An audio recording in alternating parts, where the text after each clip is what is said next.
समाधान। बोलिए शांतिनाथ भगवान की जय जय जय।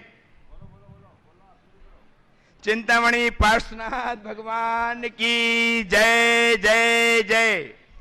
वर्तमान शासन नायक भगवान महावीर स्वामी की जय जय जय।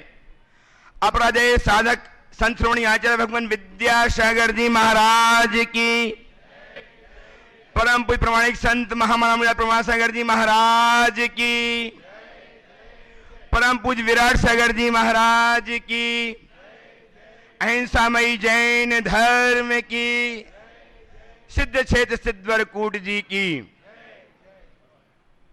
भावना एक शिविर के तृतीय दिवस पर चल रही यह गुरुदेव के मुखारविंद से शंका समाधान आदि की व्याख्या हम सबके जीवन को रूपांतरित कर रही है। मैं आज पुनः आप सबको गुरुदेव के श्री चरण जोड़ रहा हूं। ये श्री चरण जैसे संपूर्ण विश्व आचार्य विद्यासागर जी महाराज के परम प्रभाव शिष्य महामना मुनिराज प्रमाण सागर जी के नाम से जानते हैं। आज पुनः मैं आप सबका जो टीवी के माध्यम से, पारस चैनल, जनवाणी चैनल के माध्यम से एवं प्रमाणिक ऐप के माध्यम से अपनी शंकाओं के समाधान प्राप्त कर रहे हैं, सबका वंदन अभिनंदन करता हुआ प्रत्यक्ष विराजमान सभी भक्तजनों को मैं गुरुदेव के श्री चरण से जोड़ रहा हूं। मैं चाहता हूं कि गुरुदेव के आशीर्वाद से हम सब आच्छादित हों। अतः मेरे साथ उच्चारें, नमोस्तु महर्षि, नमोस्तु महर्षि, नमोस्तु महर्षि। इस सत्र को, शंकर समाधान के इस महान सत्र को मैं आज अंजू सुरंजी पाटनी सनावत के माध्यम से प्रारंभ कर रहा हूं। उपस्थित हों और अपनी प्रस्तुति करके समाधान प्राप्त करें। तैयार रहें डॉक्टर एस के पाड़ोदी अजमेर।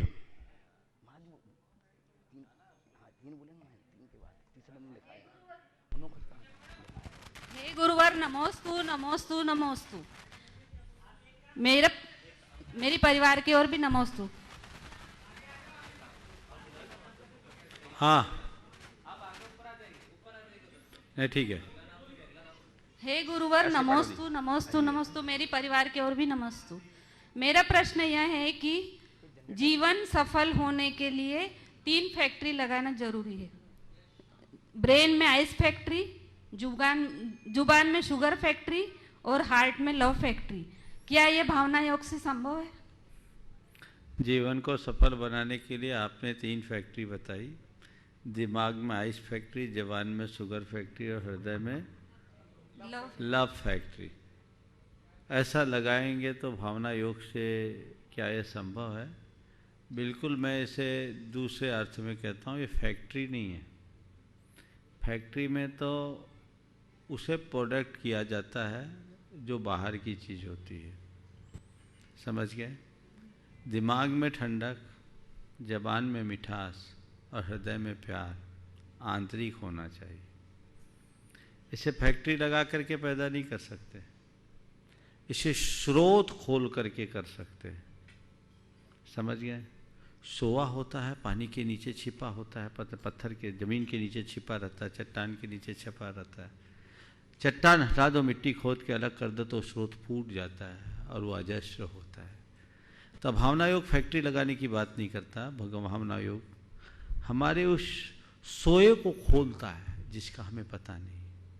तो हमारे दिमाग में अपार ठंडक है, हमारे मुख में अपार मिठास है, हमारे हृदय में अपार प्यार है, लेकिन उसके ऊपर अज्ञानता की परत जमी हुई है। उस परत को हम भावना योग के माध्यम से हटा सकते हैं, और जिस दिन वो परत हटेगी हमारे भीतर इसका अजस्र स्रोत फूट निकलेगा और वो हमारे जीवन में एक नई अनुभूति देगा। आइए डॉक्टर एस के पाड़ोदी साहब अजमेर से तैयार हैं। श्रोमणी संरक्षक मानतन के श्रीमान सुरेंद्र जैन आगे अपनी पुत्री पूर्वी एवं दीपक के साथ सागर मालथौन से। नमोस्तु गुरुवर, नमोस्तु गुरुवर, नमोस्तु गुरुवर। गुरुवर, कुछ दिन पूर्व आपका प्रातःकालीन प्रवचन में दोष दर्शन, दोषारोपण, दोष शोधन और दोष शमन के ऊपर मैंने आपका प्रवचन सुना। मेरी जिज्ञासा ये हुई कि यदि प्रशासनिक अधिकारी प्रशासन को चलाने के लिए अधीनस्थ कर्मचारियों का या अधीनस्थ अधिकारियों का दोषों का दर्शन न करे और आवश्यकता अनुसार दोषारोपण न करे और उनको पनिश न करे तो प्रशासन चलाना मुश्किल हो जाएगा। तो क्या यह उचित है या इसमें कोई पाप का दोष है? देखिए, प्रोफेशन और जीवन व्यवहार दोनों में अंतर है। अगर किसी प्रशासनिक पद पर कोई व्यक्ति बैठा है तो उसका सबसे बड़ा धर्म अपने प्रोफेशन के अनुरूप काम करना है, अपने दायित्वों के अनुरूप कार्य करना है। और आपको अपना प्रबंध और उसका संचालन करने के लिए ये सब चीज़ें अपनानी पड़ेगी। व्यक्तियों की गलतियों को देखना भी पड़ेगा, गलतियों का एहसास भी कराना पड़ेगा, और यदि गलती हो तो उसके ऊपर आरोप भी, चार्जशीट भी देनी पड़ेगी। यह उसकी एक प्रोफेशन का एक अंग है। लेकिन जीवन व्यवहार के अन्य क्षेत्रों में तो ऐसा हम ना करें। दूसरी बात, एक प्रशासनिक अधिकारी भी यदि कुशलता से प्रशासन करना चाहता है और अपनी प्रशासनिक क्षमता में और निखार लाना चाहता है तो उसे सीधे दोष देखने की जगह सामने वाले की अच्छाइयों को भी देखना चाहिए और उसे प्रोत्साहित करना चाहिए। मैं अक्सर कहता हूँ, क्रिटिसाइज करने की जगह क्रिटिगाइड करें।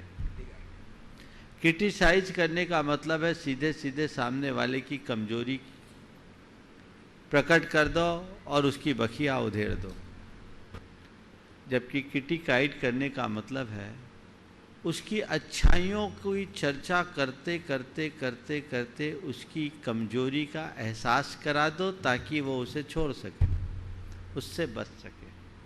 आप अगर एक अधिकारी हैं और आपके नीचे काम करने वाले किसी अधीनस्थ कर्मी ने कोई गलती की, क्या तुम्हें कोई अकल ही नहीं है? आपने अपने एक पीए को लेटर लिखने के लिए बोला, वो लेटर लिखा, पर लेटर में जैसा आपने सोचा था वैसा भाव नहीं था। आपने क्या लिखता है, तुम्हें एक लेटर भी लिखना नहीं आता। ठीक है, वो मन में सोच कर रह जाएगा, अंदर ही अंदर गाली देगा, लेकिन उसकी जगह आपने उस लेटर को देखा, बोला क्या सुंदर राइटिंग है तुम्हारी, वाक्यों का विन्यास भी बहुत अच्छा है, कितना अच्छा लिखते हो, भाषा भी ठीक है, थोड़ा सा विषय वस्तु पर ध्यान दिए होते तो कितना अच्छा होता।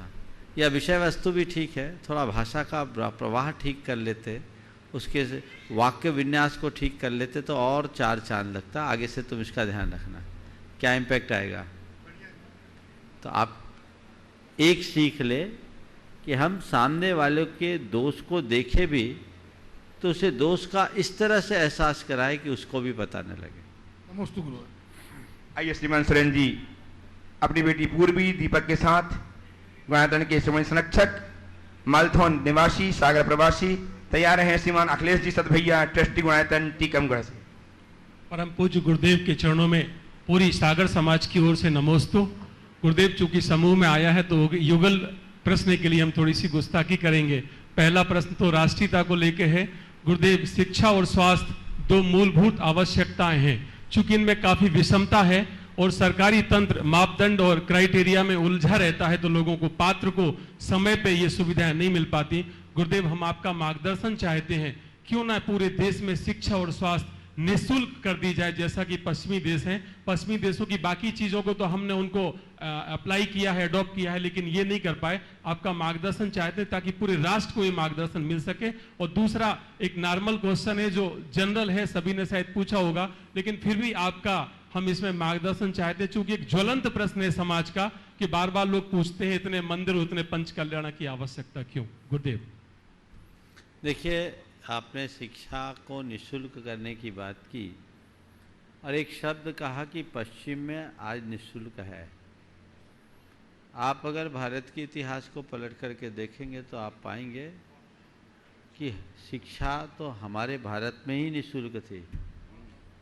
जब गुरुकुल प्रणाली थी, 7 लाख गुरुकुल थे और सब जगह निःशुल्क शिक्षा दी जाती थी। और उस समय भारत में 97% लोग साक्षर थे, कोई अनपढ़ नहीं था। वो भारत का स्वर्ण युग था। 1856-57 के बीच जब मैं काले के प्रस्ताव के बाद ब्रिटिश गवर्नमेंट ने हमारे गुरुकुलों को प्रतिबंधित किया, तब से हमारी शिक्षा का सर्वनाश शुरू हुआ और फिर इस तरह के स्कूल्स खुलने शुरू हो गए और उसकी सारी विकृतियां हैं, परिणाम सबके सामने हैं। यही हाल चिकित्सा का भी है। हमें सरकारों को इस तरफ ध्यान आकृष्ट करने के लिए कहना चाहिए और भारत के स्वर्ण युग को लौटाने का तो एक ही उपाय मुझे समझ में आता है कि हम उस पुरानी गुरुकुल प्रणाली को नए स्वरूप में प्रस्तुत करें, तो बहुत बड़ा बदलाव होगा। लेकिन ये मुझे पता है कि हमारे आपके कहने से नहीं होगा, ये शासन तंत्र के समझने से होगा। उस दिशा में हमें शासन और प्रशासन का ध्यान आकृष्ट करने की कोशिश करनी चाहिए। इतने मंदिर होने के बाद इतने पंचकल्याणकों की क्या आवश्यकता? जो आपने दूसरा सवाल किया, ये भी कई बार आ चुका है। लोगों को मंदिर और पंचकल्याणक को देख करके तो लगता है कि इसकी क्या आवश्यकता है, पर ऐसे लोग ये क्यों नहीं सोचते हैं कि इतने बड़े बड़े पार्टियों की क्या आवश्यकता, इतने बड़े बड़े सेमिनारों की क्या आवश्यकता, छोटी छोटी बातों में बड़े बड़े खर्चीले आयोजनों की क्या आवश्यकता। अरे भाई, धार्मिक कार्यक्रम होते हैं, पंचकल्याणक आदि संपन्न होते हैं, तो उससे तो लोगों का धर्म ध्यान ही होता है, कुछ पुण्योपार्जन करते हैं, लोगों के जीवन में बदलाव आता है। जब नया मंदिर बनता है तो नया पंचकल्याणक होगा। तुम नया घर बनाते हो तो गृह प्रवेश करते हो तो पूरी की पूरी दावत देते हो कि सीधे घुस जाते हो। हम नए घर में प्रवेश करने जा रहे हैं तो आपके अंदर एक अलग उत्साह और उमंग होता है। समाज में नया मंदिर बना है और नया मंदिर बनने पर यदि समाज में उत्साह हो, उमंग हो, उल्लास हो और पंचकल्याणक कराए तो क्या बुराई। पंचकल्याणकों और मंदिरों के निर्माण को लेकर के मन में कोई विकल्प नहीं होना चाहिए। हाँ, हमारे अंदर इतनी समझ होनी चाहिए कि हम उसमें आडंबर कम करें, उनसे बचें। आज गुरुदेव के सानिध्य में जितने भी पंचकल्याणक हो रहे हैं, खर्च मामूली है, लेकिन पंचकल्याणकों से के निमित्त से जो धन आ रहा है वो समाज के कल्याण में लग रहा है कि नहीं लग रहा है। कितने बड़े बड़े कार्य हो रहे हैं, तो एक कितना उपयोगी कार्यक्रम है। इस निमित्त से लोग अच्छा कार्य कर रहे हैं, तो इसके लिए तो हमें प्रोत्साहित करना चाहिए। आइए श्रीमान अखिलेश जी हो गया? भैया सबका हो गया? गुणायतन और तैयार हैं श्रीमती अंजू जी गुरुदेव जैन सकल गुड़गांव से दिगंबर जैन ट्रस्टी समाज गुणायतन। टीकमगढ़ सतभैया परिवार का तिरवार नमोस्तु। ये प्रश्न हमारे पूज्य पिताजी का है जो 7 प्रतिमाधारी है, वृद्ध है, 84 साल के। उनका कहना है कि जो श्रावक वृद्ध अवस्था में घर नहीं त्याग सकते हैं, उन्हें अपनी धर्म प्रभावना कैसे बढ़ाना चाहिए और युवा पीढ़ी को उनका कैसे साथ देना चाहिए कि धर्म प्रभावना बनी रहे।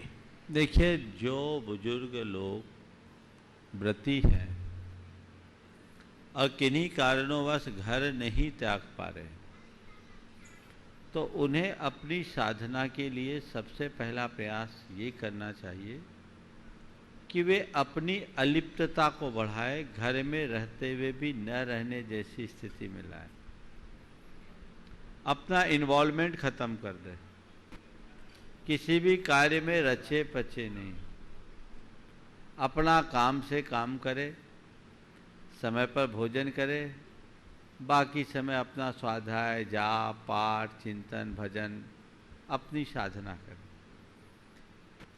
बहुत पूछने पर कोई एकाध सलाह अगर जरूरी हो तो दे, बाकी कहे भाई तुम्हारा है। अपने आप को मालिक की तरह रहने की जगह मेहमान की भांति रहे, अपने में रहे और अपने आप को जागरूक बनाए, अपनी सहन शक्ति को भी धीरे धीरे विकसित करे। अगर ऐसा रहे तो उनके व्यक्तित्व की छाप पूरे परिवार पर अमिट पड़ेगी, लोग उनसे प्रभावित हुए बिना नहीं रहेंगे। दूसरी बात, परिवार के जो युवा है, बच्चे हैं, उन्हें इस बात का सौभाग्य मानना चाहिए कि ये मेरा सौभाग्य है कि मेरे घर में कोई व्रती है। हमारे यहाँ व्रतियों की सेवा को महान पुण्य का कारण बताया है।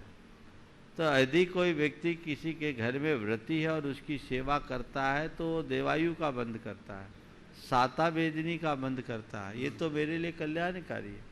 उसे हर्षित होना चाहिए, उनकी चर्या में सहयोगी बनना चाहिए और उनका प्रयास ये होना चाहिए कि आखिरी दिनों तक हम उनकी चर्या का निभाव कराएं। देखिए, अभी एक बहुत अच्छा उदाहरण हमारी समाज के बीच है। मूलचंद जी लुहाड़िया, व्रती प्रतिमाधारी समाज के इतने बड़े विद्वान, अभी वो अपनी संलेखना की साधना में 10 प्रतिमा ले रखी है उन्होंने और गुरुदेव के निर्देशानुसार अभी केवल पेय पदार्थों में है और घर में ही है।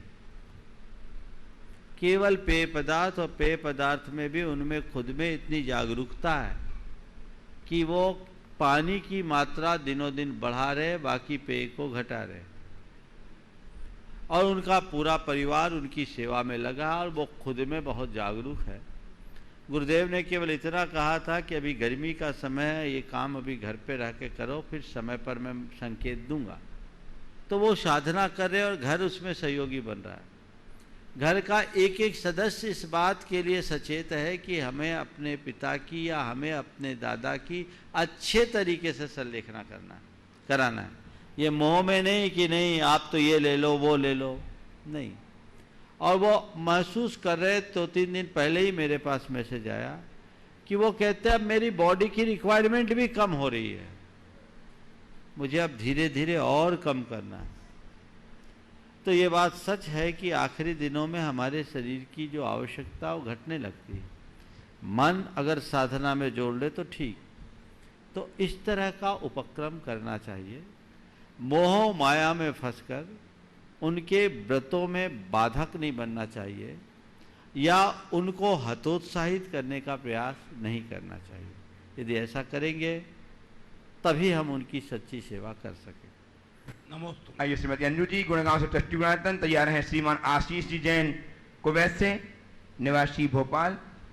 नमोस्तु गुरुवर, ट्रस्टी नमोस्तु गुणातन। नमोस्तु गुरुवर। अभी अमेरिका में एक शोध हुआ जिसमें ये माना गया कि मानव शरीर के दाह संस्कार के बाद में उस शरीर के दाह संस्कार नहीं करके उसकी खाद बनाई जाए। उसको यदि पेड़ पौधों के बीच में गलाया जाए तो वो खाद बहुत उपजाऊ होती है। तो क्या यह हिंसा की दृष्टि से सही है? और उसके साथ में एक और चीज़ हुई कि वही खाद का बीज जब हमारे भारत में आएगा तो क्या वो हमारे परिणामों को अशुद्ध नहीं बनाएगा?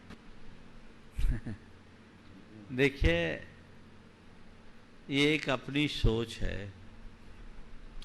भावनात्मक दृष्टि से जब हम विचार करते हैं तो ये किसी के गले नहीं उतरता, क्योंकि किसी भी व्यक्ति के प्रिय के विछोह के बाद दाह संस्कार किए बिना नहीं रहता। अब रहा सवाल इस प्रकार की प्रक्रिया को बढ़ावा देने का और उस खाद से बीज उगाने का, तो ये तो पर्याय बदल गई, समझ गए? पुद्गल का पुद्गल में रूपांतरण हो गया। इसको हमें ज़्यादा सूक्ष्मता से नहीं सोचना चाहिए। जब आप गोबर की खाद का उत्पादित अन्न और साग सब्जियां खाते हैं, और गोबर ही नहीं मनुष्यों के भी जो अपशिष्ट है वो खेतों में जाते हैं कि नहीं जाते? तब सवाल आप नहीं करते हैं। क्यों नहीं करते? क्योंकि उसकी पर्याय बदल गई। अब रहा सवाल इस तरह से खाद उत्पादन की प्रक्रिया, चूंकि ये हमारी परंपरा के अनुकूल नहीं है, इसलिए इसे प्रोत्साहित नहीं करना चाहिए। हालांकि हमारे शास्त्रों में ऐसा भी वर्णन आता है कि मुनिराज की समाधि हो गई, अब मुनि महाराज उनका दाह संस्कार कैसे करेंगे? तो जंगल में छोड़ दो, और जंगल में छोड़ने के बाद जंगली जानवर उसे अपना भोजन बनाएंगे, खत्म। जो अवशिष्ट रहेगा वो नष्ट भ्रष्ट हो जाएगा। उसमें इतना तक वर्णन आया है कि 3 दिन जाके देखो कि किस जानवर ने शरीर के किस अंश में मुंह मारा और किस दिशा में खींच के ले गया। उसके आधार पर उनकी भावी गति के अनुमान का भी वर्णन आता है। तो दाह संस्कार की अनिवार्यता का विधान तो शास्त्रों में नहीं है, और हमारे यहाँ तो जिंदे की बात है, मुर्दे की बात ही नहीं। फिर भी मैं आपसे कहूँगा कि जो परंपरा है उसका निर्वाह होना चाहिए। आज देश को मुर्दों से खाद बनाने की जरूरत नहीं है, जिंदों को खरा करने की जरूरत है। जो जीवित है उनको हम खरा करें। खाद बनाने के और बहुत सारे विकल्प हैं, और मृतकों की इतनी संख्या नहीं है कि भारी तादाद में खाद का उत्पादन हो सके। अगर उससे खाद बनाया जाने लगे तो लोग तो एक दूसरे के मरने के इंतजार में ही रहेंगे। ये औचित्यपूर्ण नहीं है, न ही कतई व्यवहारिक है। मुझे नहीं लगता कि अमेरिका भी इसे व्यावसायिक रूप में आगे बढ़ाने में सक्षम हो सकेगा, क्योंकि अगर ऐसा होगा तो उसे मृत्यु दर बढ़ानी पड़ेगी। ठीक। आइए श्री आशीष जैन कुवैत से, परिवार निवासी भोपाल, ट्रस्टी गुणायतन। तैयार है श्रीमान कपूरचंद जी जैन कोटा से। नमोस्तु महाराज श्री। महाराज श्री, मेरा सवाल ये है कि कुछ परिवारों में देखा गया है कि परिवार का कोई ना कोई सदस्य कभी कमज़ोर रह जाता है, या तो आर्थिक परिस्थिति से या शारीरिक परिस्थिति से, और स्वयं के अथक प्रयास और परिवार के यथासंभव सहयोग के बावजूद भी वो अपनी परिस्थितियों से उबर नहीं पाता है, और उससे पूरा परिवार व्यथित रहता है। तो ऐसी परिस्थितियों में परिवार का क्या कर्तव्य होता है, और उस कर्तव्य की सीमाओं का निर्धारण कैसे करें ताकि परिवार कम से कम व्यथित हो? देखिए, एक परिवार है, परिवार में सब लोग एक समान नहीं होते। जैसे हमारा हाथ है, हाथों की 5 उंगलियां एक समान नहीं, 5 उंगलियां छोटी बड़ी है। और एक बात ये भी ध्यान में रखने की है कि अगर 5 उंगली समान होती, थोड़ी देर के लिए कल्पना करो, ये हमारे हाथ की 5 उंगली समान होती तो हाथ कैसा लगता? अभी जैसा हाथ दिख रहा वैसा दिखता कि एक ब्रश की तरह दिखता? इसकी पूरी शक्ल खराब। हाथ की शोभा तभी है जब इसकी हर उंगली छोटी बड़ी अलग अलग है। हाँ, उंगली छोटी बड़ी भले हो, पर हाथ के लिए महत्व सबका है, और हाथ अपना काम तभी कर पाता है जब सब उंगलियां अपनी अपनी भूमिका के अनुरूप काम करती। परिवार में सभी समान हो ये कोई ज़रूरी नहीं, लेकिन छोटा हो या बड़ा उसे परिवार का अंग मानना चाहिए। और यदि किसी को कोई तकलीफ हो, कठिनाई हो, परेशानी हो, तो उसे यथासंभव सहयोग देना चाहिए। आपने पूछा है कि सहयोग देने के बाद भी सामने वाले में बदलाव ना आए तो उसके लिए हम क्या करें? तो एक बात तो सबको ध्यान में रखना चाहिए कि अंतरंग में सबका अपना अपना पुण्य पाप है। जिसका पापोदय तीव्र होता है उसे हम कितना भी सहयोग करें वो उस लायक नहीं होता। हमारी अपनी एक सीमा है, हम अपनी सीमा में रहते हुए सामने वाले को मजबूत करने की कोशिश करें। सहयोग देने के संदर्भ में भी हमें इस बात का ध्यान रखना चाहिए, जब कभी किसी को सहयोग देने की बात होती है तो हम सामने वाले को केवल आर्थिक सहयोग की बात सोचते हैं, जबकि मेरे ख्याल से आर्थिक सहयोग बहुत बड़ा सहयोग नहीं है। उसे हमें नैतिक, चारित्रिक और भावनात्मक सहयोग देना चाहिए। सबसे पहला सहयोग, हम सबसे महत्वपूर्ण सहयोग हमारा ये होगा कि हम उसे मजबूत बनाने की कोशिश करें।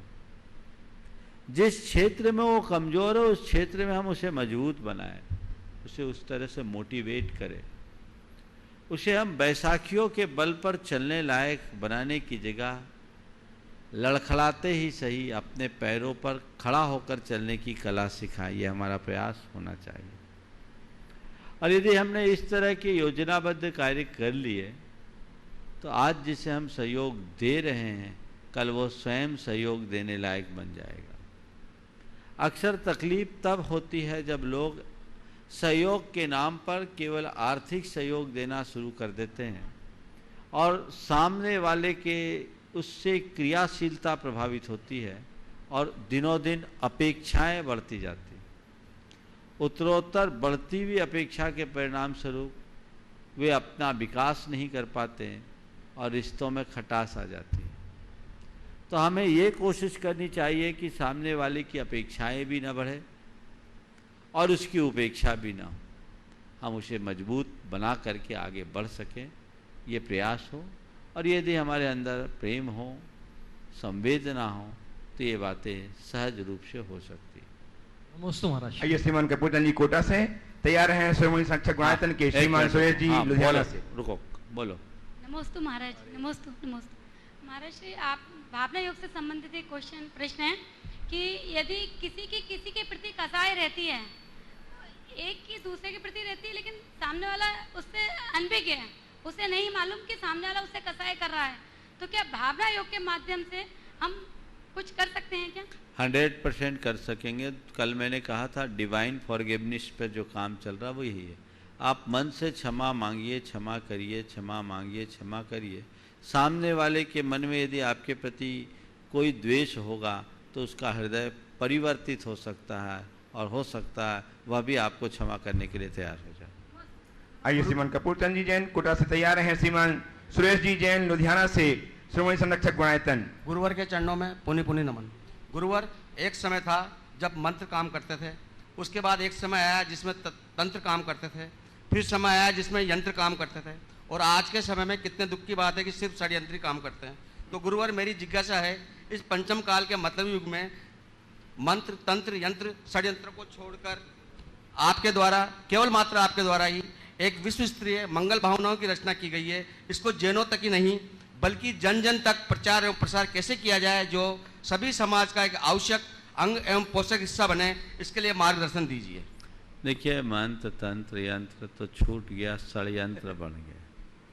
और आपने कहा है कि ऐसा कुछ हो जिससे सारे समाज का मंगल हो। ये भावना योग उसी की एक कड़ी है। मंत्र, तंत्र, यंत्र और षड्यंत्र से बचने का एक ही उपाय है, वह है हम अपने अंतस्करण को ठीक बनाने की कोशिश करें। यदि हमारी भावनाएं शुद्ध होती है तो हम इन सब चक्करों से ऊपर उठ सकते हैं। भावना योग उसी का एक उपक्रम है। मंगल भावना जैसी भावना हमारे अंतरंग की बन जाए तो जीवन में व्यापक बदलाव हो सकता है। गुरुवर, मेरा इसमें निवेदन ये है कि अपना जो जैन समाज है, बस आगे बढ़ो। आइए श्रीमान सुरेश जी लुधियाना से तैयार हैं श्रीमान प्रदीप जी बड़जात्या साहब, राष्ट्रीय अध्यक्ष पुलक चेतना मंच इंदौर। नमस्ते गुरुदेव। नमस्ते गुरुदेव, मेरा प्रश्न भावना योग के ऊपर है। ऐसा है कि मैं तो रेगुलर जैसे करता ही आ रहा हूँ, तो क्या होता है कि जब समायक वाला पार्ट शुरू होता है तो उसमें ओम, हाँ बोलिए। समायिक वाला पार्ट जब शुरू होता है तो मेरे ना हल्का हल्का दर्द होना शुरू हो जाता है, यहाँ पे हल्का हल्का दर्द होना शुरू हो जाता है यहाँ पे, और उसके बाद ऊपर को दर्द जाता है, पूरे सिर पे दर्द आ जाता है। और पिछले महीने की बात है, क्या हुआ कि मैं बहुत ज़्यादा शून्य में चला गया, मेरे विचार बिल्कुल ख़त्म हो गए थे मेरे, और मुझे ऐसा महसूस हुआ 3-4 सेकंड के लिए कि जैसे मैं किसी खोल में बंद हूँ और कोई जैसे बॉल होती है, बॉल के अंदर जैसे घूम रहा हूँ, बॉल के अंदर मैं जैसे घूम रहा हूँ। ऐसा मुझे कैसे, क्यों प्रवृत्ति हुआ ये? देखिए, ऐसा है, इस तरह की अनुभूतियाँ प्रायः ध्यान योग की साधना करने वाले लोगों को आते हैं। इसको लेकर के कोई चिंता करने की ज़रूरत नहीं, विचलित होने की ज़रूरत नहीं है। ये होता है, इससे और भी कई तरह की विचित्र विचित्र बातें आएंगी, उसको लेकर के घबराइए नहीं। ये हमारे सबकॉन्शियस में दबी हुई बातें किसी न किसी रूप में प्रकट हो जाती हैं। आपको सामायिक के समय में जो सिर में हल्का सा दर्द होता है, तो आप कहीं नासा दृष्टि करके तो नहीं बैठते हैं, आंखें खोल कर बैठते हैं कि बंद करके? बंद करके बैठते। थोड़ा सा आप प्रयोग, जब दर्द होने लगे तो आंखें खोल दो। अच्छा है। कुछ दिन आंखें खोल करके देखने की कोशिश करो। ठीक है जी। और श्वास को धीमी धीमी गहरी श्वास और धीमी धीमी गहरी निश्वास में बदलें। ठीक है जी। श्वास के क्रम को आप साथ लेंगे हाँ जी। तो इस तरह की समस्याएं ठीक हो जाएंगी। ठीक है जी। नमस्ते गुरुदेव। आइए श्रीमान प्रदीप जी बड़ात्या साहब, नमस्ते राष्ट्रीय भगवान, अध्यक्ष नमस्ते भगवान। चेतना मंच, और साथ तैयार हैं दिलीप जी पाटनी, पुलक चेतना मंच इंदौर से ही। नमस्ते भगवान, नमस्ते भगवान, नमस्ते भगवान। भगवान पुलक चेतना मंच पूरी देश की शाखाओं की तरफ से आपको नमस्तु। भगवान इंदौर आने का एक तो आपसे निवेदन है, एक ये प्रश्न था भगवान की अभी जो ज्वलन समस्या चल रही है पूरे देश की तो नहीं मालूम, पर इंदौर के हिसाब से आपको बता रहा हूँ कि जो नेतृत्व होता है, समाज का जो नेतृत्व होता है, उसकी वजह से सेवा तो नहीं हो रही, उल्टा समाज बदनाम हो रहा है। समाज हम लोग कहीं भी जाते हैं कलेक्ट्रेट में, पुलिस में या मजिस्ट्रेट के पास, और बात निकलती है तो बोले तुम तो जैनो आपस में झगड़ा करते ही होगे, ऐसी लोगों की भावना आ गई। तो इसकी जो पेपरबाजी होती है, डेली पेपर छपते हैं, मजिस्ट्रेट भी पेपर पढ़ते हैं, इस वजह से जो समाज को बदनामी हो रही है। तो इसकी वजह से जो अपन समाज के कैसे नेतृत्व चाहिए जो सेवा करे और इन सब पद के कारण इन विवादों से बचे, तो इसके लिए कोई आप उचित हल बताएं भगवान। देखो हम समाज की दशा बताएं, 90 नेता 9 चौधरी, 1% जनता।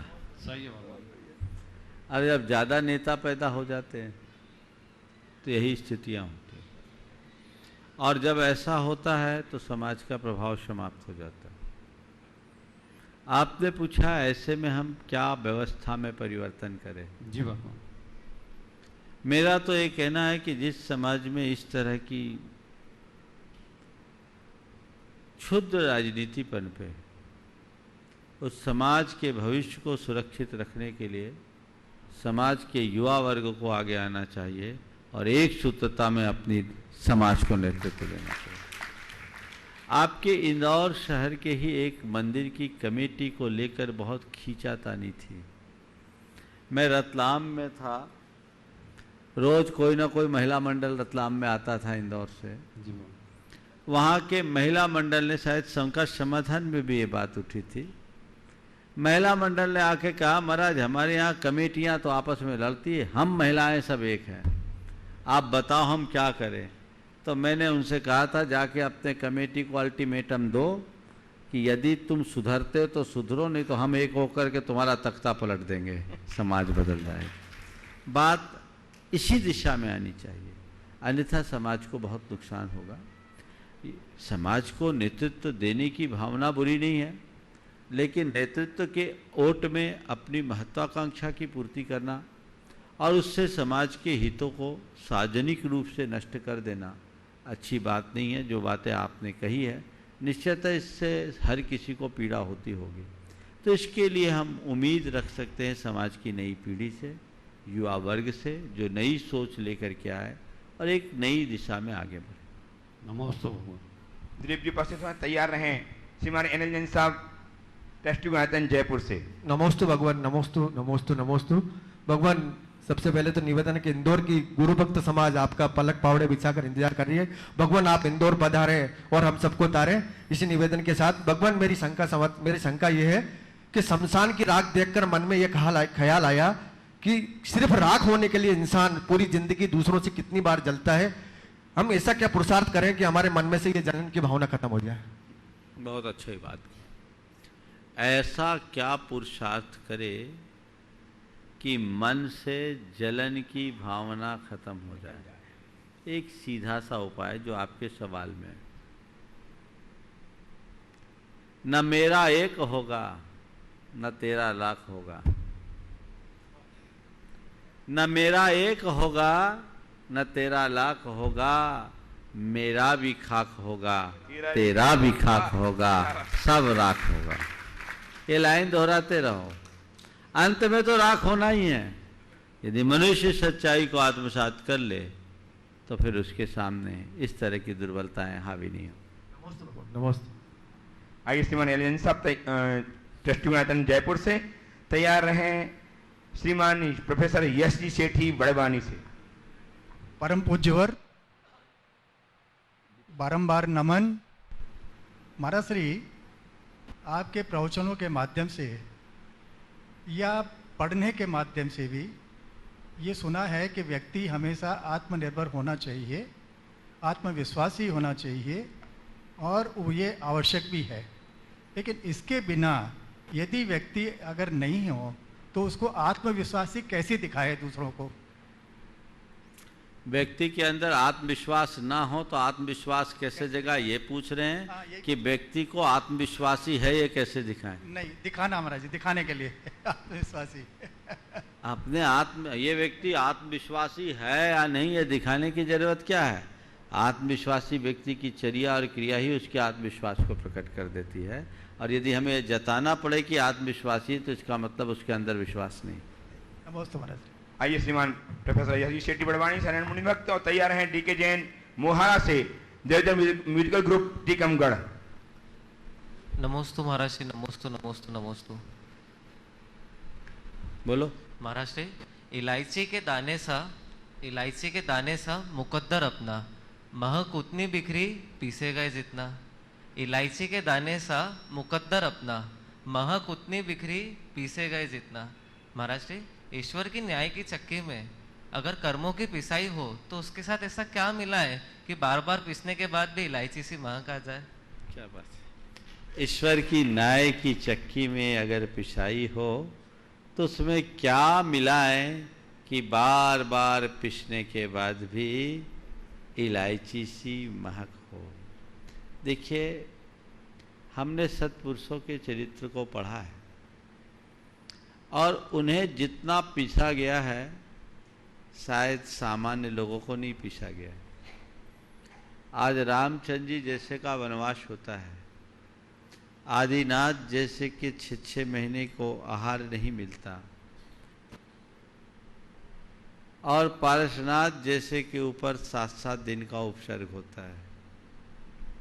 इनकी पिसाई जैसी आज तक किसी की पिसाई नहीं है, लेकिन वो पिसे जाने के बाद भी आज भी उनकी महक बरकरार है। वो महक किस चीज की है? वो महक उनके चरित्र बल की है। यदि तुम्हारे साथ चरित्र हो तो तुम न्याय की चक्की में कितने भी पिसोगे, हर पिसाई में तुम्हारी वो महक फैलेगी। समझ गए? तो अपने चरित्र को मजबूत बनाएं, जीवन ऊंचा उठे। हाँ बोलिए। तैयार हैं श्रीमान सुनील जैन, डीपीएस डायरेक्टर सनावद। नमस्ते महाराज जी, नमस्ते महाराज जी, नमस्ते महाराज जी। महाराज जी, वर्तमान में मंच माला माइक चाहने वालों की कमी नहीं है। समाज में हम लोग जितना बढ़ रहे हैं, आगे बढ़कर काम करना चाहते हैं, पर हम सबको डिप्रेस कर दिया जाता है। ऐसे में हम सब क्या करें कि आगे आके काम करें, वो काम सार्थक हो जाए। महाराज, ऐसा कोई मंत्र हम लोगों को भी दीजिए ताकि हम सब डिप्रेस ना हो। अपना ध्यान काम करने पे लगाओ, टांग खींचने वाले की तरफ देखो मत। एक बात बोलूं, जीवन में सतत आगे बढ़ना चाहते हो तो पीछे मुड़कर देखना बंद कर दो, आगे तभी बढ़ पाओगे। पीछे मुड़कर मत देखो। मेरे पीछे कौन है उसकी वो जाने, मेरे पैरों में इतनी गति है कि कोई मुझे पकड़ ही नहीं सकता। मुझे आगे जाना, आगे जाना, आगे बढ़ना, तब काम होगा। टांग खींचने वाले तो हमेशा बने रहेंगे, लेकिन मजा तब है कि उनकी चुनौतियों के बाद हम आगे बढ़ते रहें। नमस्ते। आइए अनंत मुनि भक्त श्रीमान सुनील जी जैन, डीपीएस डायरेक्टर सनावद। तैयार हैं योगाचार्य श्रीमान नवीन जी जैन, बरेली प्रवासी जबलपुर। नमोस्तु गुरुदेव, नमोस्तु नमोस्तु नमोस्तु। विगत 3 दिनों से गुरुदेव सारा देश भावना योग में डूबा हुआ है और आज भावना योग का वास्तविक प्रतिष्ठापन सिद्धवरकुट सिद्ध क्षेत्र से हुआ है। पर गुरुदेव 1-2 प्रश्न इसमें हैं, मैं चाहूंगा वो अभी क्लियर हो जाए। एक तो ये गुरुदेव मैं पूछना चाहता हूं कि भावना योग की शुरुआत या ये कहें कि आपने ये आविष्कार कहां से किया, और भावना योग की मौलिकता कैसी है, और भावना योग जो योग चल रहे हैं इनसे कुछ प्रेरित है या अलग है। और एक चीज ये गुरुदेव कि भावना योग में 2 शब्द हैं, भावना और योग। मैं समझता हूं न तो इसमें योग की भावना है न ये भावना का योग है, तो ये क्या है गुरुदेव? बहुत अच्छा सवाल है। देखिए, भावना योग मेरे मन में कैसा है, बहुत पहले लगभग 2007-8 में एक किताब प्रकाशित हुई थी, सीक्रेट, द सीक्रेट। वो किताब मेरे पढ़ने में आई, कुछ युवकों ने दिया, और मैं देखा कि हमारे समाज के बहुत सारे युवा उससे प्रभावित थे।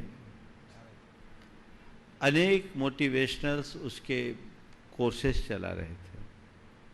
मैंने जब उसे पढ़ा तो मुझे लगा ये तो पूरी तरह जैन साधना है, ये तो हमारी चीज को उनने अपना लिया, हम तो रोज इसी का अभ्यास करते हैं। बस अंतर ये है कि वो धन कमाने के लिए, नाम कमाने के लिए बोल रहे हैं, और हम आत्मा को पाने के लिए कहते हैं।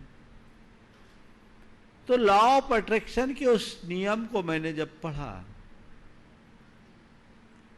तब मुझे लगा कि अब इस नियम को हमें ठीक तरीके से व्याख्यायित करना है, और ये हमारे प्राचीन ऐसी वैज्ञानिक साधना है जिसे अगर हम ठीक तरीके से लोगों तक पहुंचाएं तो इसके बहुत अच्छे परिणाम आएंगे।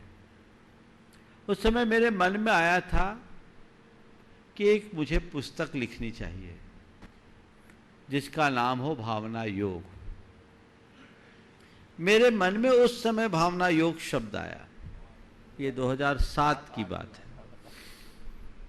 मैंने उस पर कुछ पढ़ा, देखा, कुछ नोट्स भी लिए, कुछ लिखना भी शुरू किया, लेकिन अपनी व्यस्तताओं के कारण उसे लिख नहीं पाया। इसी बीच मैंने देखा कि लोग ध्यान, योग आदि के प्रति बहुत उत्साहित रहते हैं। खासकर हमारे समाज के नई पीढ़ी के लोग आज योग, ध्यान आदि के निमित्त अलग अलग आलम्बन लेते आ रहे हैं। मुझसे कहा गया कि महाराज आप भी कुछ योग आदि कराएं, जिसकी आज बड़ी आवश्यकता है। समाज में एक बदलाव की अपेक्षा है। मैंने जितने भी योग, ध्यान आदि की प्रक्रियाओं को देखा, मैंने काफ़ी इसमें अध्ययन भी किया, उनका विश्लेषण भी किया। तो मुझे जो भी योग, ध्यान आदि की प्रक्रियाएं दिखी वो अलग अलग विधाओं में दिखी, और प्रायः वह सब पातंजलि योग दर्शन से संबद्ध थी। उनकी उपयोगिता को नकारा नहीं जा सकता, पर मुझे ऐसा लग रहा था कि योग की एक वह विधा जिसे जैन साधना में अपनाया गया और जो अपेक्षाकृत बड़ी सरलतम विधा है, और जिसके आधार पर आज पश्चिम के लोग पॉजिटिव साइकोलॉजी की बात को फैला रहे हैं, उसकी पुनर्व्याख्या होनी चाहिए और उसके लिए कुछ काम होना चाहिए। प्रामाणिक समूह के युवक मुझसे बार बार कहते थे कि महाराज आप कुछ कीजिए, हमारी युवा पीढ़ी भटक रही है, आप में ये क्षमता आप कर सकते हैं। तो रतलाम के चातुर्मास में मेरे मन में आया कि चलो इस पर कुछ काम किया जाए, और फिर मैंने प्रार्थना, प्रतिक्रमण, प्रत्याख्यान और सामायिक को आधार बनाकर एक कार्यक्रम डिजाइन किया। रतलाम नहीं बल्कि ये डूंगरपुर में ही मैंने डिजाइन कर लिया था, और सोच रहा था कि पहले प्रयोग करूं, फिर इसको प्रवर्तित करूं, प्रयोग करूं, फिर इसको प्रवर्तित करूं, पर अन्य कार्यों की व्यस्तता के कारण न प्रयोग कर पाया, न प्रवर्तित कर पाया। लेकिन जब दशरक्षण में श्रावक संस्कार शिविर हुआ तो अचानक मंच पे जाने के बाद मेरे मन में आया कि इन्हीं के से अपनी शुरुआत कर दो। बिना प्लानिंग के सुबह ध्यान आदि कराते थे, तो मैंने उसको करना शुरू किया, लोगों को बहुत अच्छा लगा। उसी बीच लोगों ने कहा कि महाराज एक गीत भी होना चाहिए, तो 2 दिन तो जो दूसरों के गीत थे वो गाए लोगों ने, लेकिन मैं सुबह सुबह जितनी देर में मंच तक जाता आता उतनी देर में मंगल मंगल होए जगत में सब मंगलमय हो। आने जाने के क्रम में ही आप लोगों के पुण्य से ये मंगल भावना का गीत भी सजा गया। इसमें आप जब सुनोगे उसकी रिकॉर्डिंग को, तो पहले दिन के में केवल 2 छंद थे, दूसरे दिन में 4 छंद हुए, वो चलते चलते बन गए, और ये एक प्रक्रिया शुरू हुई। वहाँ पर हमने 1-2 बार और अलग से भी कराया, लेकिन पहली बार एक शिविर के रूप में भावना योग का यहाँ ये प्रयोग हुआ है और ये अभिनव प्रयोग है, मुझे बहुत अच्छा लगा और इसमें अपार संभावनाएं दिख रही है। मुझे लगता है कि इस योग के माध्यम से देश और दुनिया के लोगों में बहुत बड़ा सुधार होगा, परिवर्तन होगा। आपने भावना योग शब्द की बात की है।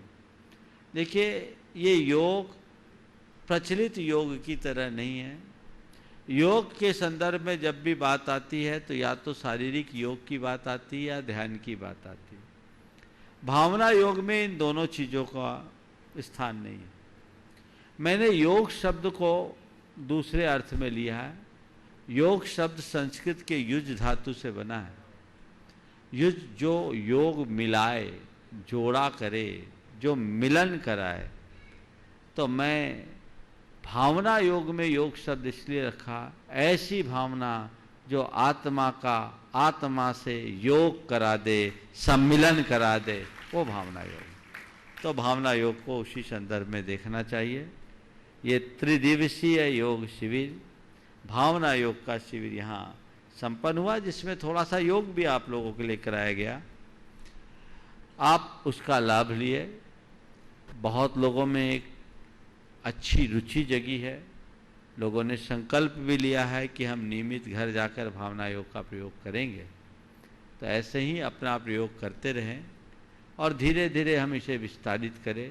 अभी इसमें अपार संभावनाएं हैं और लोग इसका लाभ लेंगे तो जरूर इसका व्यापक प्रभाव पड़ेगा। गुरुदेव, इसमें एक बात मैं और कहना चाहूंगा कि ये बिल्कुल सिद्ध हो गया है कि जैन धर्म सिर्फ धर्म नहीं है, एक क्रिया प्रधान धर्म नहीं है। जैन एक समृद्ध दर्शन है और ये आपने सिद्ध कर दिया। और हमारे युवा वर्ग को भी ये बहुत अच्छे से समझ में आ गया होगा कि दूर के ढोल जो सुहावने समझते हैं वो नहीं है, हमारे बीच में ही वो चीजें हैं। उसको उभारने वाला और उसकी खोज करने वाला आप जैसा कोई सदगुरु मिल जाए तो वाकई में भारत निश्चित एक विश्व गुरु का स्थान प्राप्त करेगा।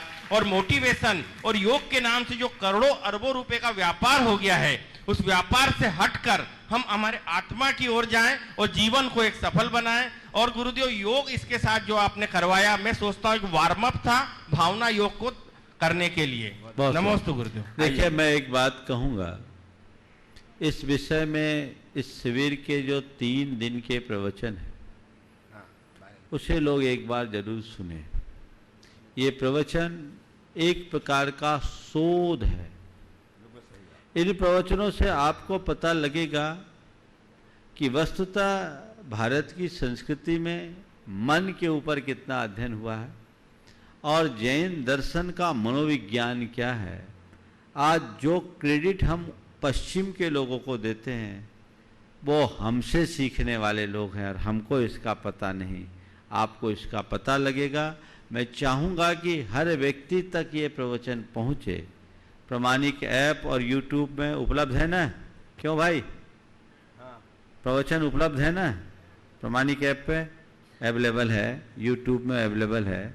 आप इसे जरूर सुने और खासकर युवा वर्ग को सुनाएं ताकि उनके चिंतन की दिशा बदले और जीवन में एक व्यापक परिवर्तन घटित हो। आइए डॉक्टर योगाचार्य श्री नवीन जैन बरेली से, जो जयपुर प्रवासी हैं। देखिए, आगे के प्रश्न आए उससे पूर्व, चूंकि कल सोमवार है और सोमवार को हमारा मौन है, पर कल का दिन हम लोगों के लिए बड़ा महत्वपूर्ण दिन है। गुरुनाम गुरु आचार्य ज्ञान सागर जी महाराज की कल की तिथि में समाधि दिवस है। ऐसे महान आचार्य की जिन्होंने जैन संस्कृति के उत्थान में एक नया आदर्श उपस्थित किया। ज्ञान सागर जी महाराज जो महाकवि हुए, जिन्होंने कालिदास, अश्वघोष, माघ और बाण भट्ट जैसे महान कवियों में अपना स्थान पाया। पहले बृहत्त्रयी कहा जाता था विद्वानों ने, उसमें से ज्ञान सागर जी को जोड़कर बृहत चतुष्टयी बनाया। आज जिनके द्वारा सृजित महाकाव्य दुनिया में एक बड़े आदर के साथ पढ़े जाते हैं और विश्वविद्यालयों में पढ़ाया जाता है, और जिनने आचार्य विद्यासागर जैसे महान संत को दीक्षित करके हम सब पर उपकार किया, उन गुरुनाम गुरु ज्ञान सागर जी महाराज के चरणों में मुखर विनयांजलि अभी मैं दे रहा हूँ। मूक विनय तो हर पल हमारा होता है, कल फिर हम उनको नमन करेंगे। आप सब भी ज्ञान सागर जी महाराज के व्यक्तित्व एवं कृतित्व को समझे। यदि मैं बोलूं तो पूरा दिन निकल जाए तो भी उनके गुणों का बखान करना संभव नहीं है, लेकिन हमें ये गौरव है कि ऐसे महान आचार्य की परंपरा में हमने जन्म लिया, जीवन लिया और उनके शिष्यत्व को प्राप्त करके अपने जीवन को आगे बढ़ा रहे हैं।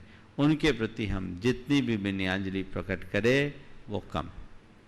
आइए श्रीमान नवीन जी जैन, योगाचार बरेली जबलपुर, और तैयार हैं श्री आशीष जी जैन, NSDC सिद्धवरकूट। नमोस्तु महाराज श्री। माँ से माँ आश्वस्त है, उन्हें नमोस्तु कहा है आपको। और माँ जी प्रश्न ये है कि विगत 4 साल से तो अभी गवर्नमेंट का मैं आयुष मंत्रालय का विश्व योग दिवस मना रहा था, और क्योंकि योग की पहचान तो सारे संसार में उसी रूप सॉरी शरीर के रूप में, अभी पहली बार आपके पास आने का इस रूप में सौभाग्य हुआ महाराज श्री। और ये माँ जी कहना ही चाहता हूँ कि हम लोग जो कार्य कर रहे हैं अहिंसा मतलब माध्यम से सरकार के सारा, उसमें इसको हम कैसे शामिल करें या उसको छोड़ें या दोनों को लेके चलें? देखिए, इस विषय में तो अभी इस सभा में सार्वजनिक रूप से मैं नहीं कहूँगा, आगे पीछे सोच के कहूँगा, लेकिन एक बात मैं इस बार जरूर कहूँगा। 21 जून को अंतर्राष्ट्रीय योग दिवस के रूप में मनाया जाता है, तो मैं चाहूँगा 21 जून को हम जहाँ भी रहें, मुझे पता नहीं कहाँ रहेंगे, लेकिन प्रातःकाल उस दिन पूरा विश्व, पूरा देश जो इस प्रवचन को सुनता है सामूहिक रूप से भावना योग करेंगे। हम भावना योग कराएंगे, ये भूमिका अभी हम सब तक पहुंचा दे, हमारा मन अभी बना है। जो इस शिविर में आए हैं वो हैं ही, ऐसा उसका सीधा प्रसारण हो कि घर बैठे लोग भी भावना योग कर सके और भावना योग की प्रभावना बढ़ सके, प्रयास करेंगे तो एक अच्छा परिणाम आएगा। हाँ महाराज जी, ये मेरा सौभाग्य था कि मुझे इसमें शामिल होने का। बहुत अच्छा। आइए श्रीमान आशीष जी जैन, NSDC सिद्धवरकूट, और तैयार हैं श्रीमान प्रकाश जी पाटनी साहब अजमेर से। नमोस्तु महाराज जी, नमोस्तु नमोस्तु नमोस्तु। महाराज जी, आजकल जो प्रोफेशनल लाइफ में एक वर्ड बहुत कॉमनली यूज होता है, उसको इमोशनल इंटेलिजेंस बोलते हैं। तो ये हमारा जो भावना योग है, ये भी कहीं ना कहीं हमारे इमोशंस को कंट्रोल करने की एक बहुत बड़ी विधा है। तो क्या ये भावना योग इमोशनल इंटेलिजेंस से लिंक किया जा सकता है? देखिए, इमोशनल इंटेलिजेंस जो शब्द है ना, मुझे उस शब्द में ही थोड़ी सी आपत्ति है। इमोशन यानी भावना और इंटेलिजेंस यानी बुद्धि। भावना और बुद्धि ये दोनों साथ साथ नहीं चलती। हमें इसे दूसरे तरीके से कहें तो हम ये कह सकते हैं कि हम भाव संयम को कैसे विकसित करें या इमोशन को मैनेज कैसे करें, भावना योग उसका प्रयोग है। और वो हमारे अंदर ऐसी व्यवस्था देती है जिसमें हमारी भावनाएं भी सुरक्षित रहती है और हमारा इंटेलेक्ट भी ठीक तरीके से काम करता है। आइए श्रीमान प्रकाश जी पाटिल साहब अजमेर से, अनंत मुनि भक्त तैयार रहेंगे राहुल जी बजाते हैं इंदौर से। आइए जल्दी माइक दीजिए। हेलो हेलो माइक, बोलो बोलो बोलिए। नमस्ते महर्षि। महर्षि, मेरी जिज्ञासा बड़ी छोटी सी जिज्ञासा है। परिवार में बैठे बैठे ऐसे एक दिन बात चल रही थी और वहाँ से एक प्रश्न निकल के आया कि ताल्लुक अगर रखना है तो झगड़ा कैसा, और अगर ताल्लुक ही नहीं रखना है तो झगड़ा कैसा। और दोनों ही बातों में झगड़े की उत्पत्ति है महाराज जी। तो ये जो झगड़ा है और ये ताल्लुक है, इनके बीच में हम कैसे समन्वय बिठाएं महाराज जी, ताकि ये झगड़ा हो ही ना। ठीक है, देखिए, मैथिली शरण गुप्त की 2 पंक्तियां सुनाऊंगा। वही दूर जाता है जो पास होता है, वही दूर जाता है जो पास होता है और क्रोध आता है उस पर जिससे कुछ नाता है। मैं समझता हूँ इससे ज़्यादा बोलने की जरूरत नहीं है। नमस्ते महाराज। महर्षि हाँ बोलिए। मैं आपकी वो चाहते हैं आपकी आज्ञा। हम सभी शिविरार्थियों के माध्यम से अपनी कुछ उद्बोधन यहाँ रखना चाहते हैं। चलो जल्दी हमारे मन के उद्गार है। एक सवाल कर लेने दो फिर उसके बाद राहुल जी बजाते बोले जल्दी से। परम पूज्य गुरुवर नमोस्तु नमोस्तु नमोस्तु। महाराज जी, जीवन में कहीं ना कहीं वो छात्र हो, युवा हो, व्यवसायी हो, सभी को असफलता का सामना करना पड़ता है। मेरा प्रश्न है कि क्या ज्यादा घातक है, असफलता या असफलता से उपजी निराशा?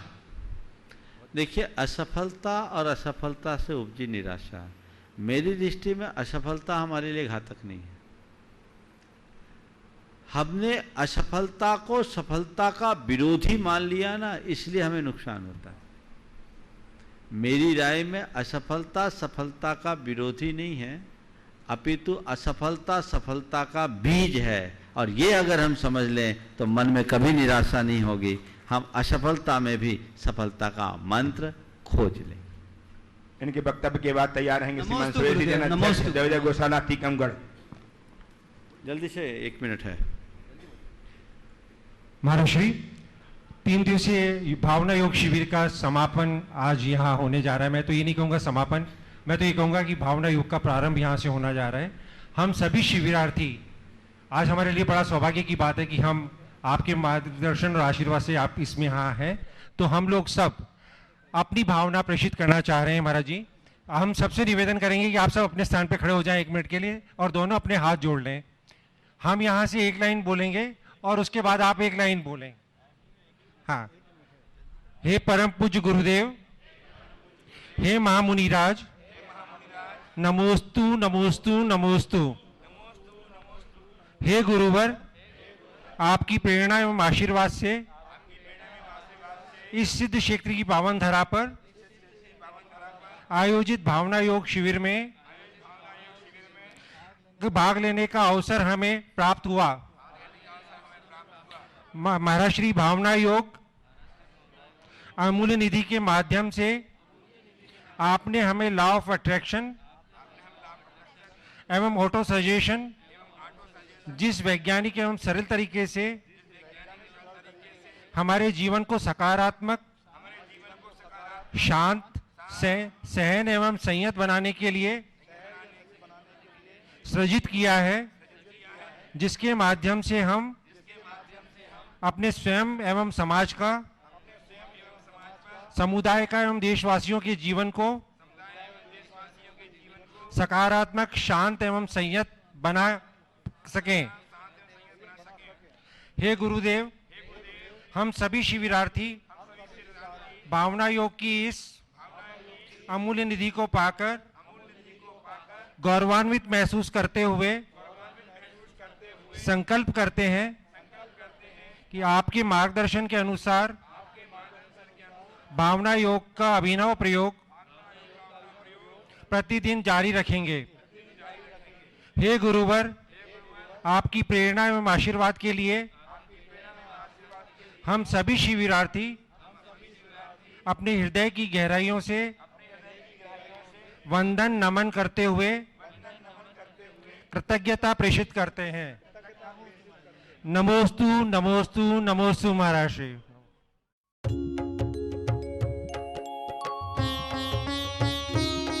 शक का समाधान।